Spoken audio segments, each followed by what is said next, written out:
everyone. Yung kagigising mo lang, nakita mo yung orasan, mag-alas 11 na pala. Ngayon pa lang ako gumising ng morning.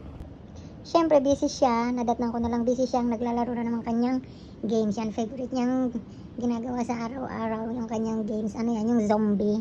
So, bangon na tayo, guys.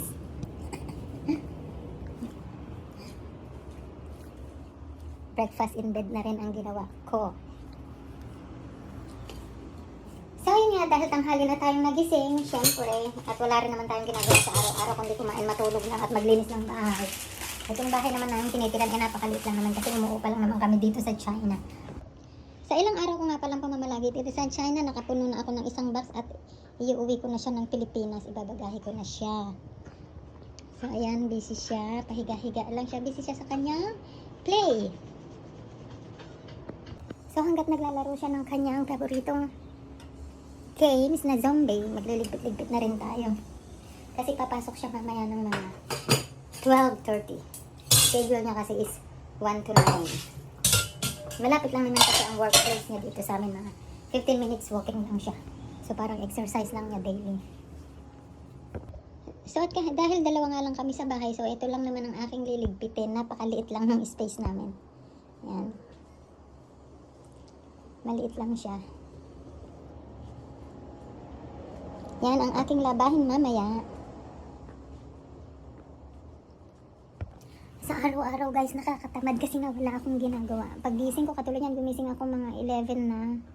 Tapos yun, kumain na rin ako sa bed. Dalawa kami, in-order lang namin. Madalang din kasi kaming magluto. So yan, ganito lang. Nakakain na, magliligpit lang mamaya. At pahiga-higa na lang din ako. Kaya nakakataba. Paano kung papayat?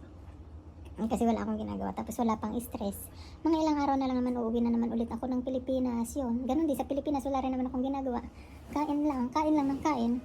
Kaya kailangan hindi ko pababayaan ang sarili ko na laging mag-exercise sa araw-araw.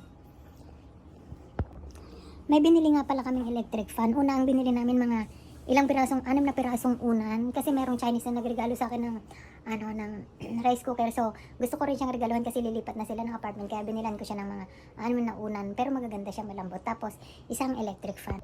So, ito yung electric fan na binili ko sa kanya. Ang problema ay nakaalis na pala sila ng apartment nila. Hindi ko na siya makikita. Kung sasadyain ko naman siyang ibigay ito, ang layo-layo niya. So, ang gagawin ko na lang ay iuwi ko na lang siya ng Pilipinas. Ilalagay ko siya sa box. Maganda siya, kaya pagtsatsagaan ko siyang iuwi. At dahil sa puno na yung aking box, so ilalagay ko na lang siguro sa aking luggage. Kasi naman siguro siya. Ayan siya. Maganda siya. Kaya ko siya gusto kasi unique. Wala pa siyang, hindi ko alam kung mayroon pa nito sa Pilipinas kasi tingin ko wala pa siya.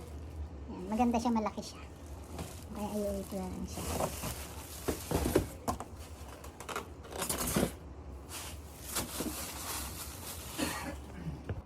So, ayan, balik na ulit tayo dito sa couch kasi nga wala akong ginagawa kundi mag-video live lang ng ganito at pataas-taas ng paa.